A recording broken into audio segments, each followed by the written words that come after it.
It is so sad to see you sit in this chair. But welcome to Trader Chicago Season 3 Postmortem. I guess Season 1. Who knows? TBD. How we're doing it. But one thing I want to ask you is where you're from, because you're not necessarily in the Chicagoland. Yes, I'm from Columbus, Ohio, and how I found about this is I played Survivor Weekender with Carter, so that's how I became friends with him, and then I saw he put on Traders, so that's why I applied. Awesome. Yeah. No, we were really excited to have you here, so. Thank you. Although it's really unfortunate to see you in this evening, so again, I'm sorry. It's okay. Dang. So, remind me, were you murdered, banished? How did you get Yes. eliminated? So I was the first murder of the season, which is upsetting. You know, you never want to come in being the first murderer, but comes with the territory of playing Traders. Like, either gonna get murdered or banished, and hopefully it's technically you can be banished, so you can like talk yourself out of it if you need to. But I never had, I guess, that opportunity. Right, and so did you figure out what happened to you? I haven't yet. I'm just gonna. I know there was some speculation. Yeah, I think there's still speculation just because we don't know right now who the other traders are. We knew, Michael was one, so he did murder me. To be honest, right now, there could be a couple of different avenues that could be right or wrong. It could be him and Danny, because Danny and I never spoke and had no connections. They also could be I wasn't close or I wasn't on anyone's radar. So I mean, there's going to be a reason. I don't know exactly what. Hopefully it's a good one, because if it's a crappy one, then it's just, I don't know, the logic behind it never sits well. Yeah. And just like not knowing is also just like kind of anxiety inducing a little bit. I don't know. I would be like crashing out, wondering like, what did I do? I will say they probably did get it right, because at first you don't really, I mean, we've been here for 2 hours and they have to decide somebody who to murder. And I think after all the round tables and everything else, after talking to everyone, they probably realized I was probably a good murderer. Because, I don't know, just the way I probably spoke at the round tables and those kind of things. But yeah, it comes with territory. So then speaking about how you spoke at the round table, sorry about that. Do you think that your elimination was more about your power and your strength in the game?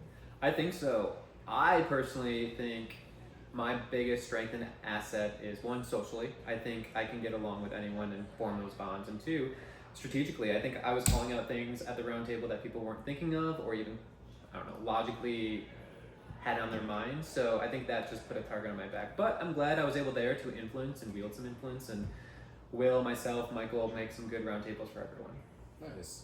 Well, then speaking about, what were some of the things that you called out? Yeah, I just think people get so focused on one thing during roundtables that they don't realize that there's many different avenues that they need to go down. A lot of people get stuck on one thing, and that's what the traders want you to do. They want you to get stuck on one topic and not think about anything else, because that's what they want. They don't want you to go to them. So like calling out, I don't know, at one point, Danny called out that she was in an alliance with people, and everyone just breezed over. I was like, wait, let's bring that back. You're saying you're in an alliance, so that's bad for everyone else who's not part of this. So getting that on people's radar, those kind of things, because people put their foot in the mouth all the time. You've got to make sure everyone's aware of it. Yeah. So would there be any kind of like curse or reward that you'd want to give to the traders to mess up their game? I don't think so. I think they wield the power they wield because the faithful give it to them. They, as of right now, only have one trader. So I don't think, technically I think they're doing a good job. I don't want to like mess anything up, because they're playing how they should, and it's just the faithful, unfortunately, who don't know what they're doing. Then I guess, what was my question? Okay, so if there's one person, I guess, still in the game. Who would you want to haunt beyond the grave? Would you want to like look over their shoulder and see what they're doing? Any suspicions? Or people you trust? Like, who would you want to haunt? I guess there's two answers for this. If I would the person I'm rooting for in the game the most right now, and I not trust, but I just want to see them do well, is Natalie. I think she has what it takes. If she's a trader, I love her to death, and I think she's doing fabulous. I hope not, because I was willing to sacrifice and put myself out there and be a final two with her, so it made no sense for her to kill me. But I would love for her to give her information, try to get her as far as possible. But to sabotage anyone who's still in the game, Probably, I don't know, anyone on the black team who's in there. Literally. Why is that?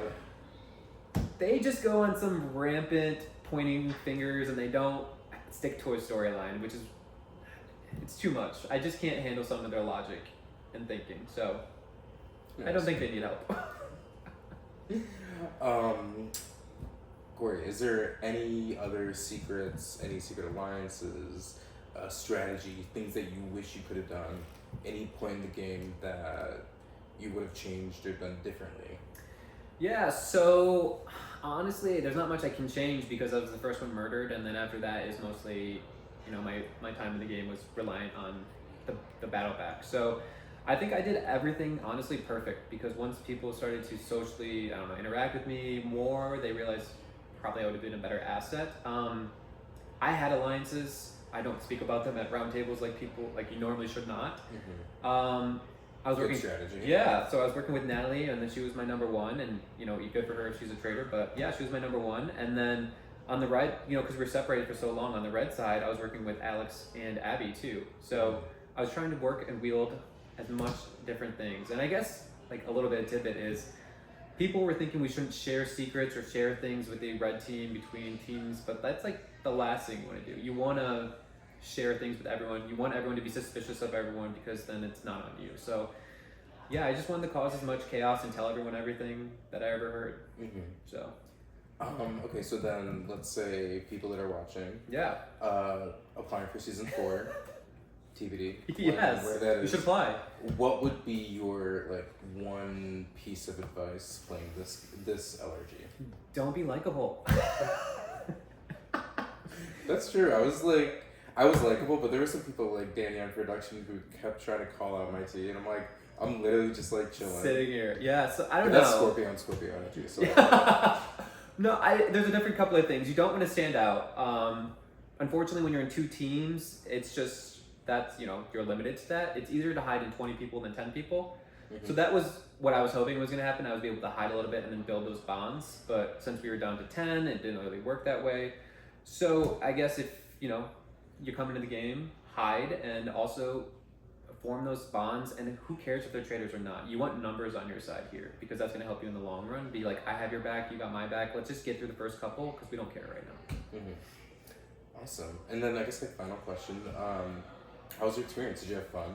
I had a blast. You know, I've never done traitors before. I've done the mole. Cool. Yeah. Oh, cool. I've done the mole. I was the mole. I was hoping to be a traitor. Oh, gaggy. Yeah, I was hoping to be a traitor. Uh-huh. So I think being a traitor would suit me so much better. I think people would have followed me a little bit more. I don't know.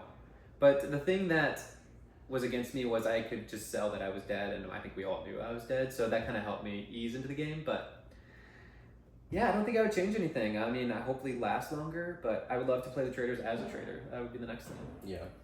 Awesome. Well, thank you so much, Korey. It was great having you. And again, I'm so sorry to see you in the chair, but it was lovely. We got to spend a lot of time together in confessionals being like, I'm murdered.